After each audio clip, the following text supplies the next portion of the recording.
said, I walk in with the winner and I leave out with the winner. Noted. Title town, baby. Noted. Okay, so on the Eagles side, I feel like, especially on social media, a lot of people are trying to kind of downplay Jalen Hurts, saying, he's playing so well because of his team. How do you feel about that? Do you actually feel like Jalen Hurts is really good, or do you feel like his team just plays the biggest part in that? Because people are going to go back and forth regardless. Right. Well, listen, the team always plays a part. And as your quarterback, you better lift your team up. And A.J. Brown made some catches today. That one-hander, that wasn't anything that Jalen Hurts did. That was some things that he did, but that's part of football. That's part of football. So, yeah, I don't know. I like that he lifts his guys up, man, and put them up. People have an issue with it. It's playing quarterback is not just about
dropping back anymore and throwing for 300, 400, 500 yards.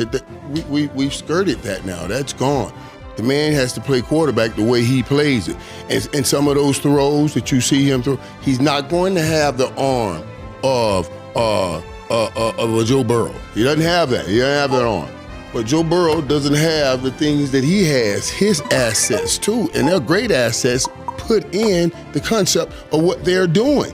You know, those read options, if he puts that ball in that running back, you got to look at that mix and see if he's handing that ball off or see if he's taking out and running around. And when you wasting your time looking, he done pulled it out and he done threw. So yeah, he doesn't have to thread a needle because you're watching the ball. And you see what I mean? It's great for his system. So we gotta move past wanting people to play the game like we want people to play the game, and let people play the game that's best for their skill set, their team, and them winning.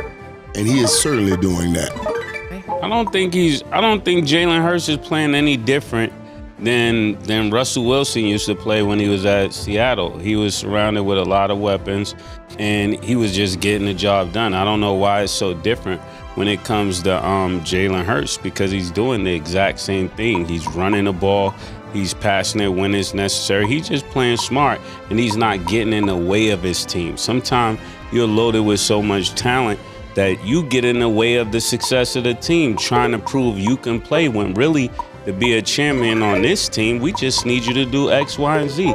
And he's playing his part to the T. So I hate when I hear quarterbacks that didn't win say, oh, he's just a game manager. No, he's a championship quarterback. And sometimes to win on a team, you got to take a lesser role. it doesn't mean that you're not capable. I'm quite sure there's people that we sat down with. A different role. Yeah, a different role. Instead of lesser role, because it's not a lesser role. Yeah. It's just a different role. Yeah, you know what I mean. He's not going to be Tom Brady, and trust me, if Tom Brady can run like him, he would. Yeah. He would run too. That's the part that always trips me out. You think Peyton Manning wishes he could? He wish he could run. But we want to see quarterbacks like that, and it's not real, and it's not today's game because them jokers on the end. Michael Parsons runs a 4.3. You think you can sit you can't get them old white guys just sitting back there anymore. They're gonna get killed. They'll get killed now. The game has changed. Everybody has to be able to move. And that title town mentality is necessary to be on a championship team. You have to be able to pick your role, not even a lesser role like you said, but a different role. Because some people that don't take that role, they end up being the superstars but never get a ring, right? Because they wasn't willing to do what was necessary. They had a confetti falling on them, but that's their choice. Right, trying to throw the ball in the end zone so you can get the credit. That's what they kind of accused Aaron Rodgers of a couple of times. Or you could have dumped that ball off right there, or you could have handed it off, but you wanted to get the credit, and now you didn't get the championship, stuff like that. Mm-hmm. No, I think Mace hit the nail on the head, is that you do what you got to do to make your team win. Yeah. I don't need 500 yards from you passing. I don't need you to do anything outside of what you're doing to help us win. Jalen Hurts won 2 Super Bowls. He lost one and won one, right? Yeah. How long he been in the league? 4 years? 5 years? Right. Half his career, he been in the Super Bowl. Right. You know what I'm saying? So he's doing what Mace, like I said, I can't even add on more to what Mace said. It's the same thing, like, for instance, right, and I'm just using a basketball terminology. Your Golden State Warriors, you get Kevin Durant, everybody's game is dumbing down. Yeah. That's just that. We have Kevin Durant now, and even Kevin Durant, he had to dumb his game down. And I don't mean it in a IQ form. A different role. I need it for everybody to be on pace for us. What do we have to do to win the championship? We may not need Kevin Durant to score 41 points. We don't need 50 points from Steph Curry.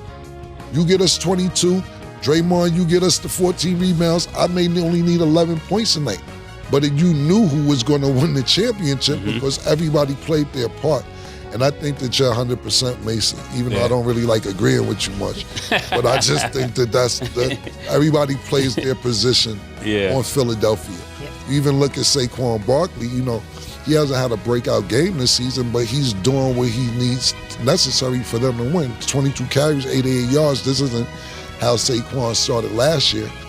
But who knows? He still got a breakout game. But fuck that. If they win, they win. And that's what matters. Sure. Okay. The Cowboys had a 40-37 overtime win against the Giants. Mike, how did you feel about the Cowboys' performance? You know, it's so funny because I was happy with the victory. But man, that peak and valley I had to ride, those, you know, going up. And I said last week, you know, this week will tell me a great deal. You had to ride. Up and down. You know, like, peak and valley. Crazy. All right. Okay, listen, what I mean by all of that, I was happy with the victory. Funny, I left last game one, but they lost to the Eagles. Like, man, I felt good about a loss. I kind of felt bad about this victory. Now, I don't know if it's. I do know why. First of all, you let Russell Wilson throw for 2,000 yards, and he threw all 2,000 right down the seam. It was like they had a wall where the defense couldn't go down the seam or stop him or something. I don't know what it was, and it blew my mind because Russell Wilson hadn't played like that since he was winning Super Bowls. You know, so you're saying, and then I thought, okay, maybe it's just DeRon Bland's not playing, and you know, but some of those plays were made on Trevon Diggs. You know, and then you see with Michael Parsons not being there, the kind of time that Russell Wilson had to make all of those plays. But in the end, they did find a way to win that game. And it's coach's first win. So I want to congratulate him, Coach Schottenheimer, on getting his first win. And it was a fight. It was a fight. So I got to take out, okay, you get the victory, and it was a fight. There's great things you can learn in that as we move forward and get ready for week 3. But yeah, you got to be happy with victory number 1 for Coach Schottenheimer. I don't care about y'all, all of this, whatever y'all about to say. You was dissing Coach Schottenheimer when they hired him. You're like, who is this coach? Yo, why we hire you? Yeah, I'm just saying, last year when y'all hired him, you was dissing Coach Schottenheimer. I don't even know how to say the nigga name. Coach Schottenheimer, yeah, you was dissing him and you was mad about the hire. Now you're congratulating him. You cool with the nigga? No, I am. I talked with him. I have met with him. I have chatted with him. And so we smoothed over some things. I like his approach. I really do like his approach. I like that he even called me in to come have those conversations. I really do.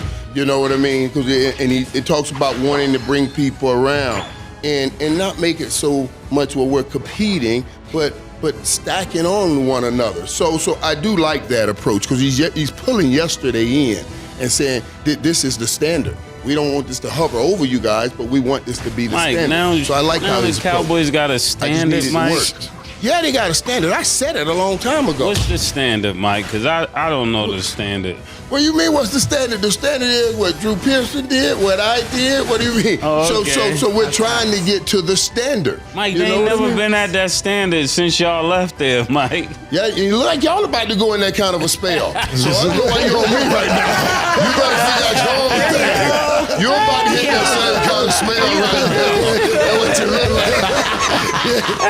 I know you ain't talking like that. Mike, we got a victory today. I'm gonna take it. It wasn't like I wanted it, but I gotta take them, boy. This is NFL. You gotta take those victories, man. Yeah, I would say, starting off, we got to start with Russ. That Russ was balling, Russ was cooking, man. But I think if you get 450 yards and you lose, this is exactly what we're talking about. You got to know what's necessary for you to win. Sometimes it may not be for you to get 450. You might have to modify that and put that energy somewhere else so the team can win. Now, when you look at Dallas, I thought you was going to bring up CeeDee Lamb. Did you have a conversation with him? CeeDee played. He played well, put over 112 yards. You pull him to the side, you talk to him? Well, listen, CeeDee, when I saw what he did, you guys saw him talking about, man, I dreamed about those moments, man. Yeah, that hurts me more than anything. I really felt that. Could you imagine, dude, every day you lay head to pillow, that's the play you want to make. Mm-hmm. You want to make that on opening night in front of the world. Yeah, that's so I knew his pain was great, and he showed up. The big thing today was to make sure you got George Pickens involved. Mm-hmm. And George Pickens put up like 69 yards, 69 yards, and then he got that touchdown in the end, so he'll feel like, man, I'm here. I'm a part of this team. I thought that was big going forward. Yeah, and another one was Ferguson. He played pretty decent, and I don't know how to look at Dak Prescott because he's always right there, like always playing almost good enough but not quite elite, What would you say to that? You're right in this sense. When you think about this game, and even all the games we watched today, these games always come down to this little play, these little few plays in the fourth quarter. And the great ones tend to make those plays. And you can have great numbers, great stats, great games won. But until you make those plays, you can't get in that greatest conversation. Because those are the plays that get you in the Super Bowl. And Dak hasn't made those plays. I agree with you that he hasn't made those plays. And as a matter of fact, it has gone the other way. Remember the 49ers, we didn't get the ball snapped in that crucial moment. You even had one the fourth down, today. Yesterday, when they snapped the ball late, when they went for it on fourth down and then they got the delay of game. You gotta be able to make the plays late to be called the greatest. And yeah, that's been absent from his set. Okay. I disagree with both of y'all. First of all, every yard that Russell Wilson threw was needed. Every yard of that 450 yards was needed. That shit was a shootout. So I agree with you last segment. 6 lead changes. Yeah, fair. In the fourth quarter. I agree with you last segment when you said some people got to manage the game and you don't necessarily need that. Them 450 yards was needed because the Cowboys was coming down scoring. They would go down score. He would go back and score. Shout out to Malik Neighbors. That nigga came up and did his fucking thing. Definitely did his thing.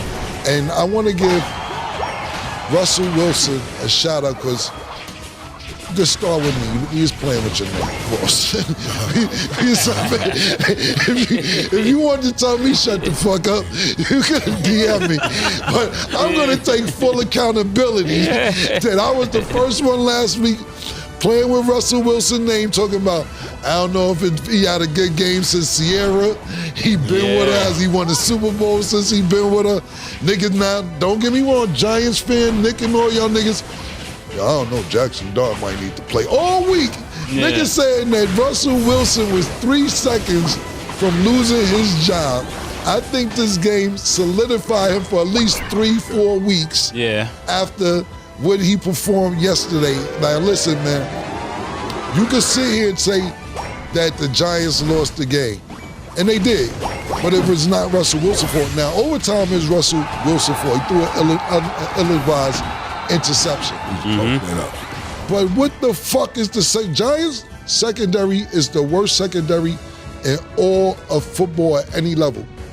Junior high school, elementary, high school, college, arena football is no secondary worse in any football than the Giants, my nigga. I posted that shit on Twitter, on my Instagram, that the Giants defense just do not like Russell Wilson. They can't like the nigga. The nigga goes down, you go down and get a fucking touchdown, and I remember the time, like a minute 20 left. Was it? Yeah. A minute 20, something like that? I'm talking about after Russell Wilson threw the ball to Malik Neighbors and they go up with by 3 points. How much time was left on the clock? A minute and some change? Stat, tell me, because it wasn't more than 2 minutes. It might not have been a minute. No, it was under. Yeah, it was under. It might have been under a minute. How are you going to let Dak Prescott go down and get you a field goal right now? Don't get it fucked up. It was 64-yard field goal. Right. It's crazy. It was crazy. What, 40? It was 49 to win the game, right? No, that's I'm talking about before overtime. You're talking about overtime. It was 2 minutes, 9 seconds. You're right. It's 64. Right. That was 64. So you let them get down the field to get to. Now I'm not acting like everybody makes 64-yard field goals, but the fact that y'all can't even stop them to even get in field goal range. Make it, if you nice nigga, make a 78-yard field goal. We not gonna get you in range. Yeah. That's first and foremost. So I want to give Russell Wilson a shout out. I know in overtime you threw that interception, which made them go back and win, which was ill-advised, but you've been slinging the ball, the football really good the whole day, so I'm not going to discredit. I said pause, murder. So I don't want to discredit him. I think he had a fabulous game, even though a lot of people are mad at him about the interception. Now I want to go back to Dak Prescott because y'all are both correct on he's missing them big moments in them games, and that's what's eluding him. But the first 2 weeks of this season, Dak's been looking fucking good. And I can't count. He's Tony Romo. I'm not saying he isn't, but I'm saying I'm just going off the season. I agree with you in the past of what he's going off with. But I would love to know how many drop passes it's been.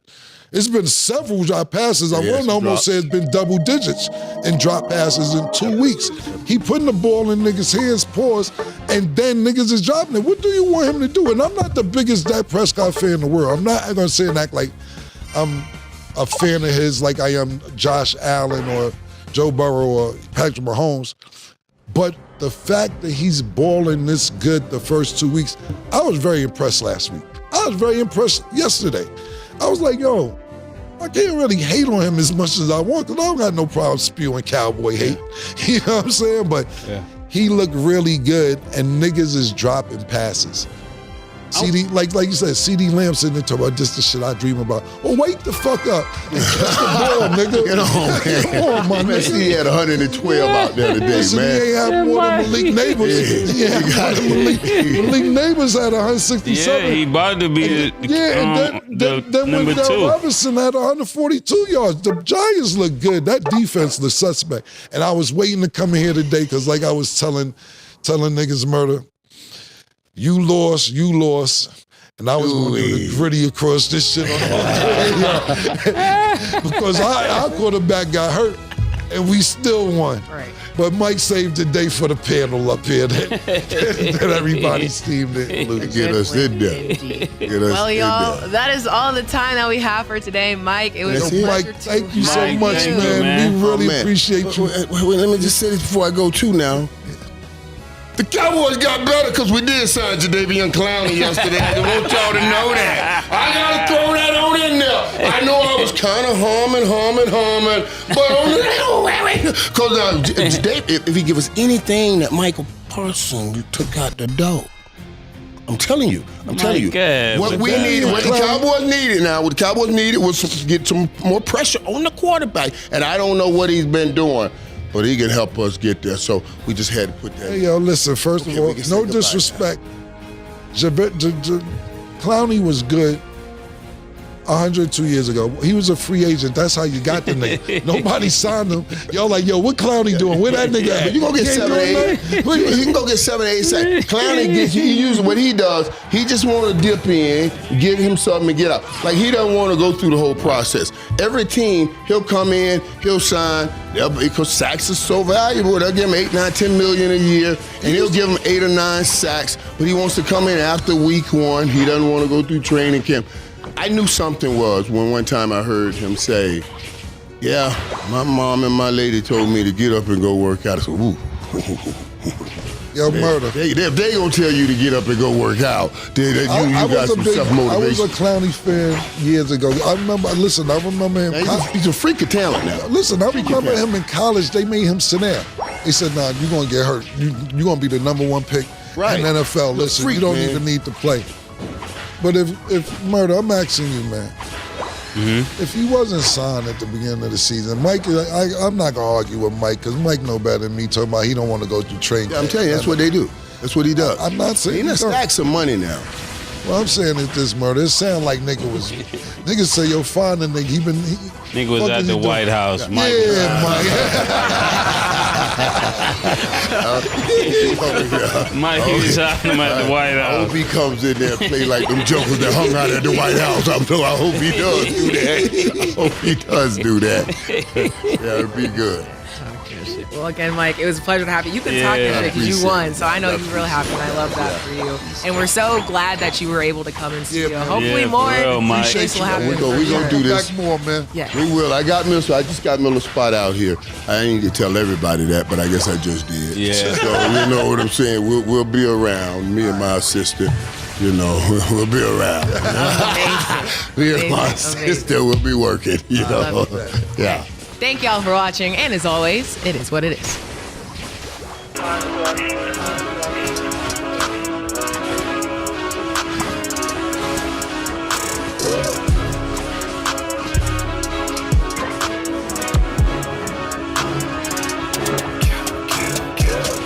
What you want, nigga? Everything, nigga, super size.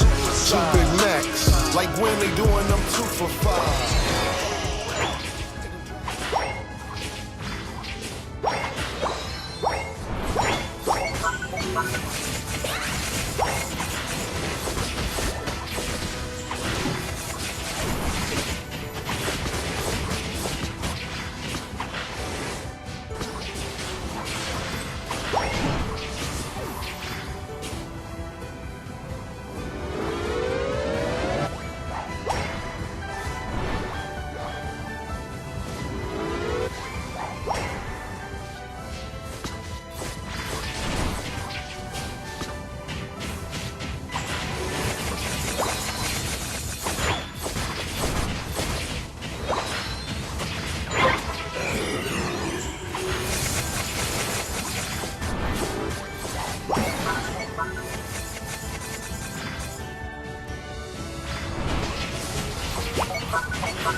Hey, happy to have you back on the platform, bro.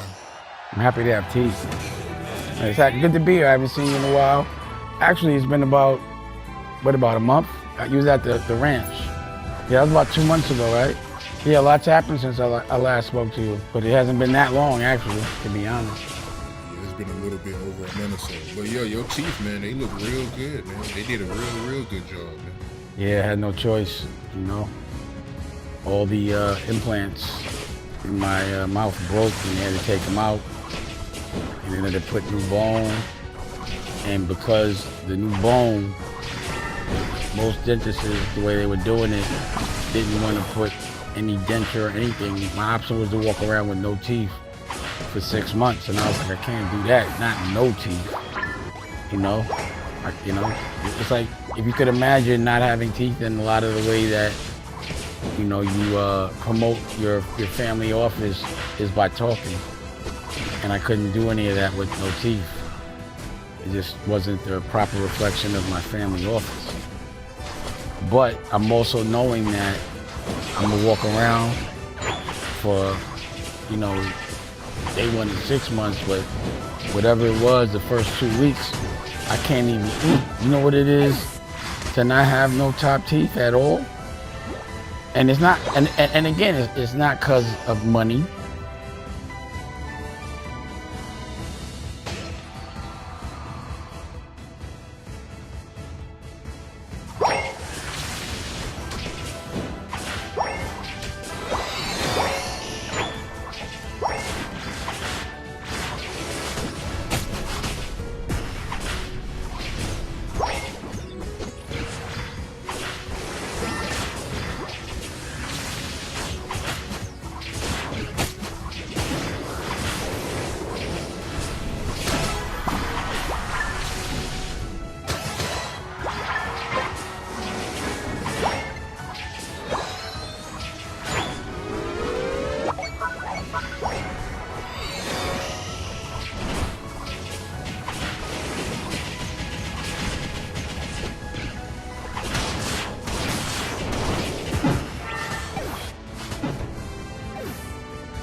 Bye.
It's not because of age, they just broke.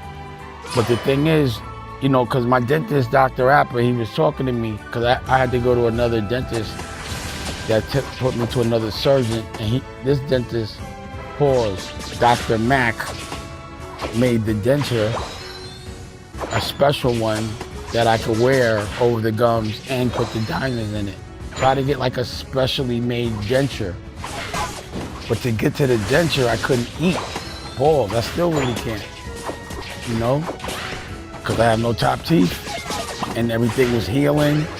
And it's very challenging.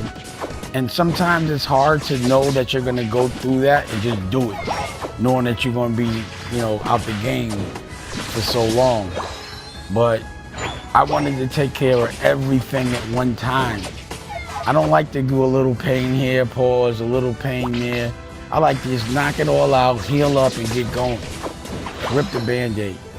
So for a while, because I get floaters in my eye, I'm diabetic. And all diabetics, not all, but 1 out of 6 could definitely relate.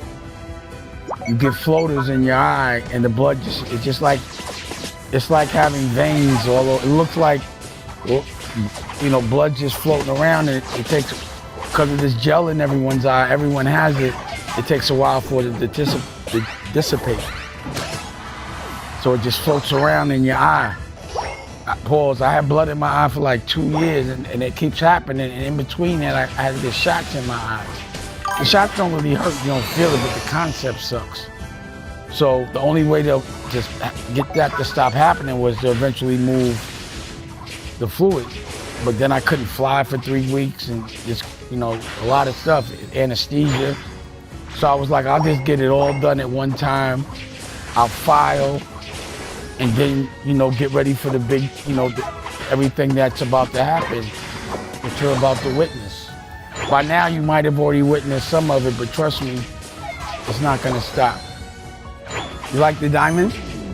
Yeah, it's fire. Compliments of Dr. Mack. He's in Tampa. I gotta give him his props. You know, he did it on the cuff, but he made real good teeth. You know? I mean, not teeth, good denture. It's a temporary solution, but it's better than not having any teeth at all for 6 months. I wouldn't be able to talk like this. So I have to like relearn how to talk. I'm used to clenching my teeth and pause. Once you put the glue on, you can't take them off for the day.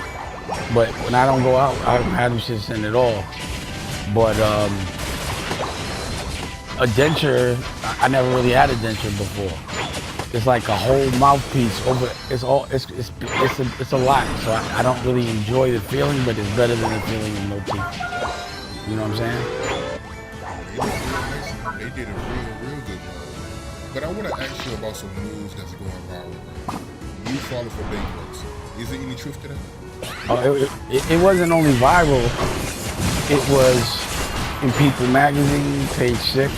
I wanted it to be as publicized I wanted as much press about it as possible because I want people to learn something about this. I want them to actually scrutinize. This is when I do want you in my business. Because number one, when you file, you got to tell them everything. And it's public record, so you got to give them every bill. You also have to tell them everyone that you're going to sue in the future. But all the people that you owe money to, they're not allowed to sue you anymore. I want you to remember that. They're not allowed to sue you for a certain period of time because there's nothing to collect. And this dude, Chris Brown, has literally,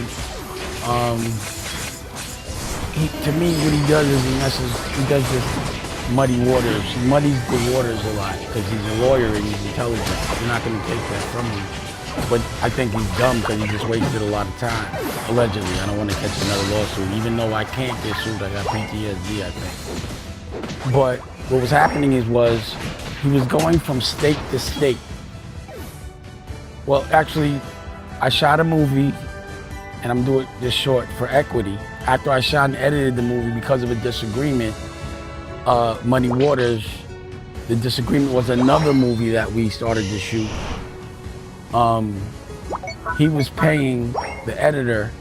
So what he did was he because he paid the editor to send him all the footage, which isn't a problem, but I didn't have the movie done. He went and copyrighted it. And then I promoted it. But I was promoting my movie, so he tried to sue me for a copyright infringement. But the thing was, he put on the movie that I didn't direct it. He used all my music, all the shots, everything, didn't change it. But he put Brian White and Josh Weber as the directors and said that I'm taking the movie, I'm putting their names on it, and you're not gonna get $1. So I was like, I'm gonna sue you. So I called my lawyers and told them, but they didn't really handle it. And then I started popping it on Instagram, and my friend Bootsy, my brother, said, I know some people that got robbed by them too. Now I'm gonna say allegedly because I don't want to get sued.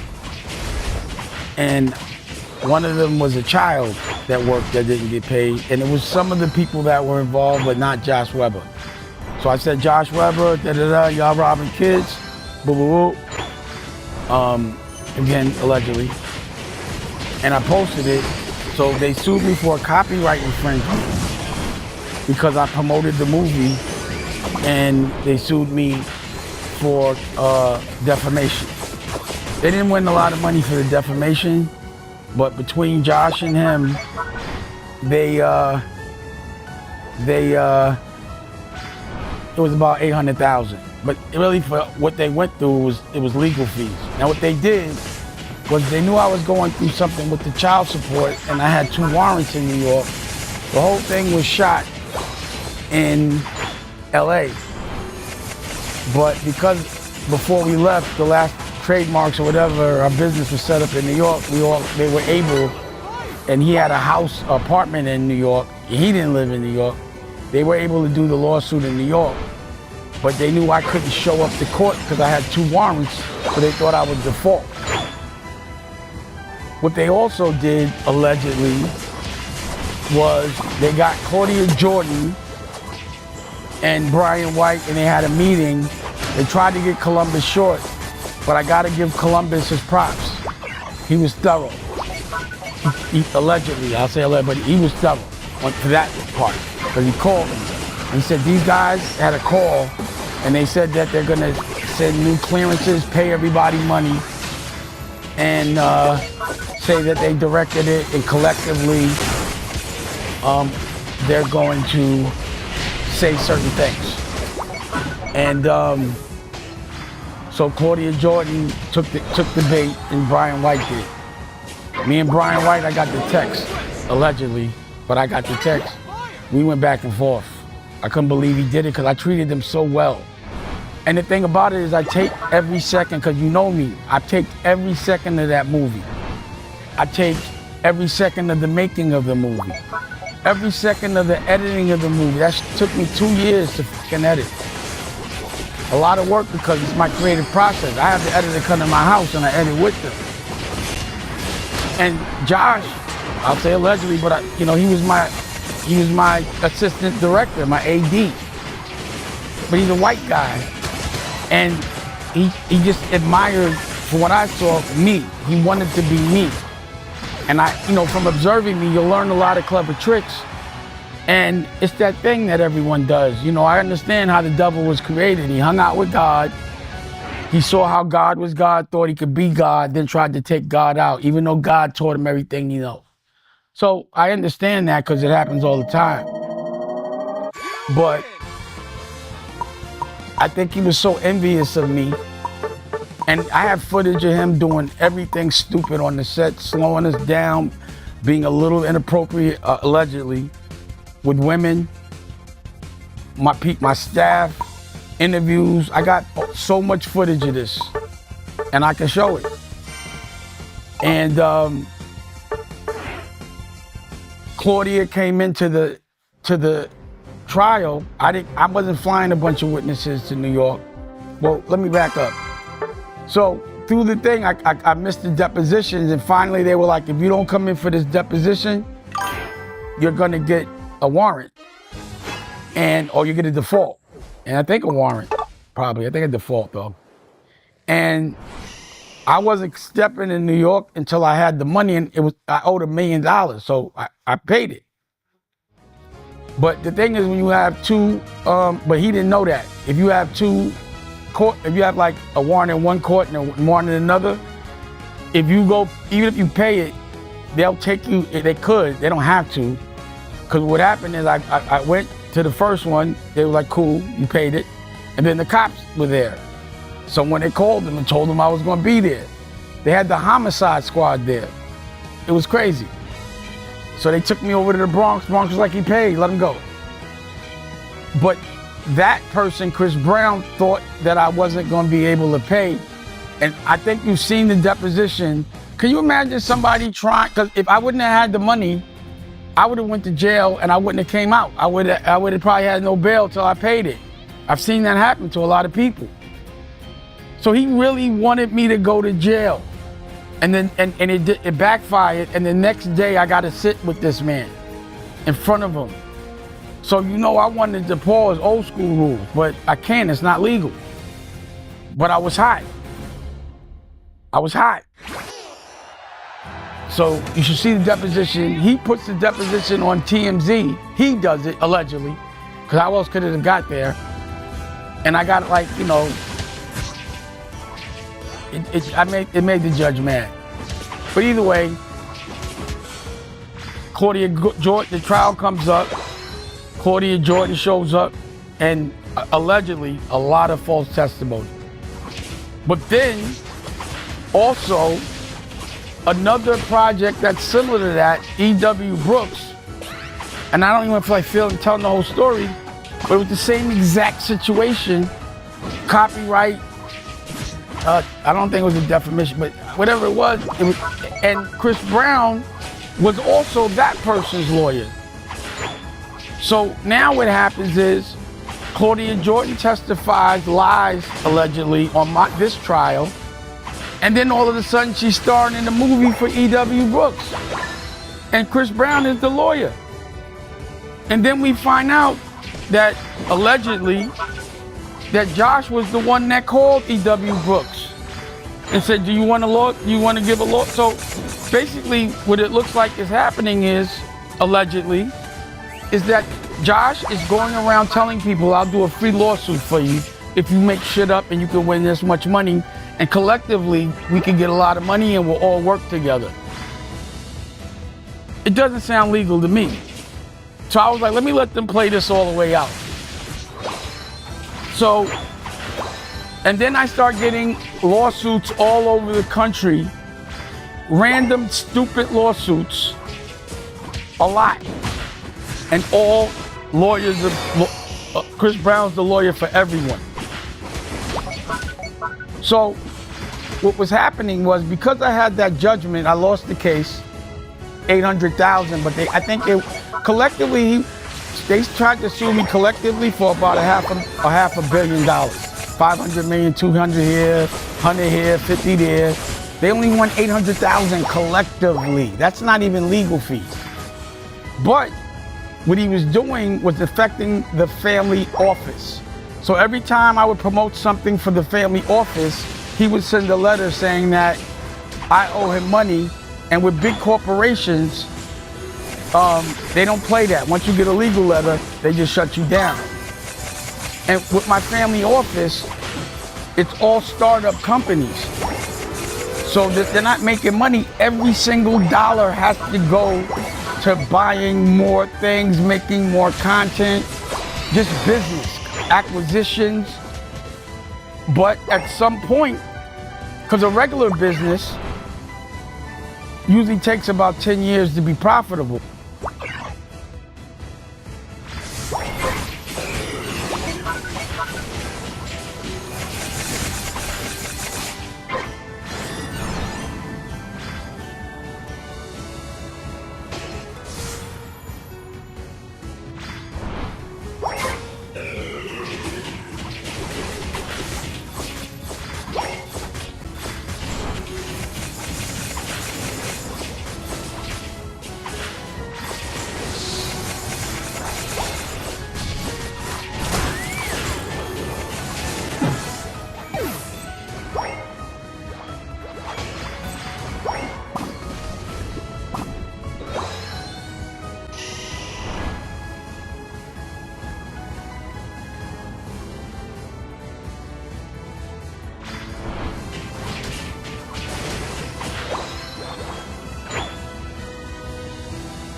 but they usually have a loan.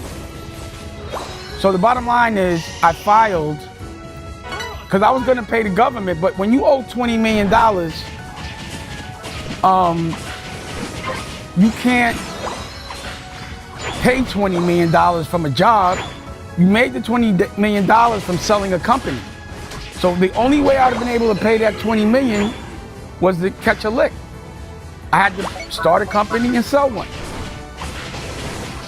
So the government wasn't tripping because that's what I was trying to do. Because every dollar that I put into business and pay people, they're paying taxes on that money. So they getting their money. They wasn't bothering me. But this dude was messing with the family office and I can't have that. So that's why I filed, so I can make these announcements and he can't call Paramount or Simon Schuster and hit me with any more lawsuits. Because each one of these lawsuits costs at least, you know, $160,000, $200,000. Just every time you would file in another place, it would cost me a certain amount of money to fight it.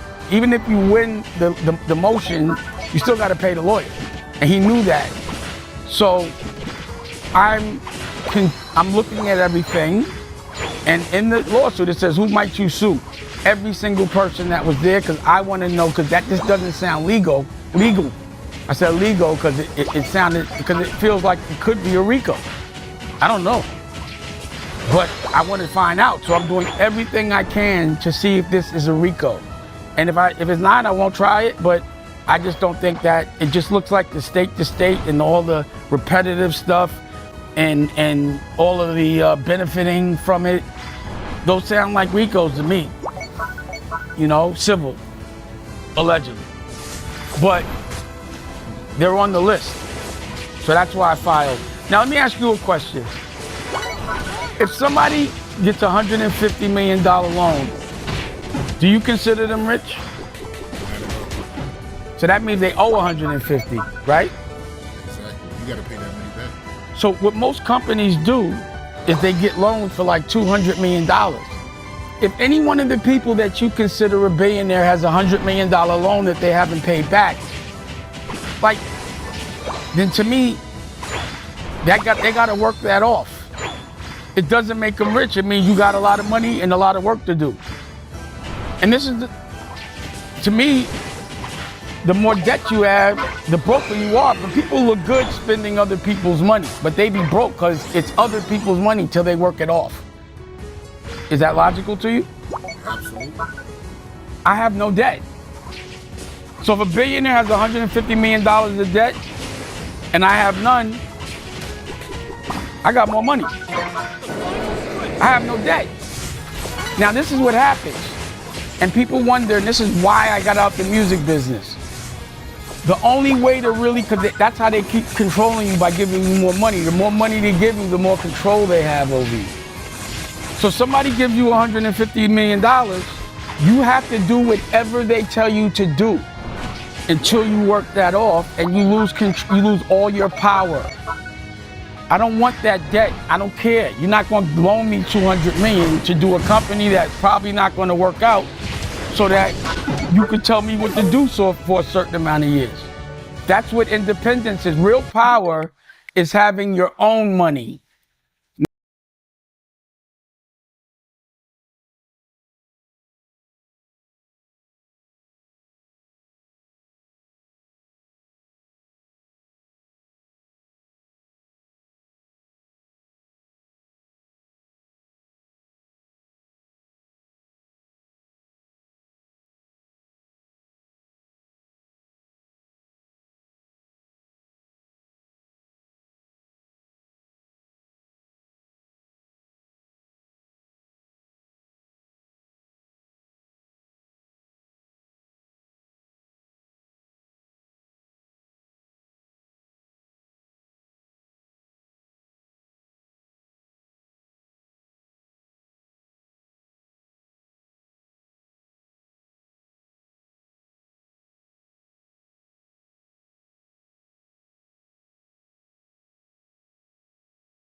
not other people's money. And what I just did, I did for my family office with no one else's money. I don't have no debt. Now, the family office pays their taxes. And I'm not even allowed to talk about the family office. I signed the NDA without permission. But I think I know the owner, so I should be all right. I hope. But we paid, the family office might have just paid $500,000-$600,000 worth of taxes. They don't write about it when we pay when my family office pays taxes. They only would write about it if it didn't. We have a lawsuit with E.W. Brooks because allegedly she used a picture that Rocky took and put it on her book. But they won because we sued her for the copyright infringement. They said it was retaliatory, so we got sued for the legal fees. It was like 70 grand. We paid about 60 of that already, 50, maybe 40. We pay those judgments. My family office, now that pays its taxes. It pays its judgments. Me, I have no income. I work for free. So my dream was to do it for my family with no debt. That was my dream. And now I'm in it. I did it. And now I have no debt.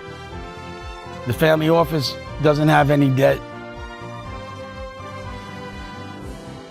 And I think it's great. This is the first time since 2005 I haven't owed over $25 million. I don't have the pressure of making EBITDA, which is profit after taxes, so I could get a good multiple in an industry, to have to sell a company because I wouldn't be able to sell it for anything less than 40 or 60 so that I could be able to give them 20. I don't have to do that anymore. I could relax. I'm celebrating that I don't have to make that much money to pay nobody back no more. But I do wonder if I'm putting, like, the way I win my wars is I look at my enemy's perspective. So I'm like, allegedly, because every time I say his name, I gotta say allegedly. I don't care. Chris Brown has to have spent in legal fees and all of that stuff in time, millions of dollars. And I don't see where it would yield. You realize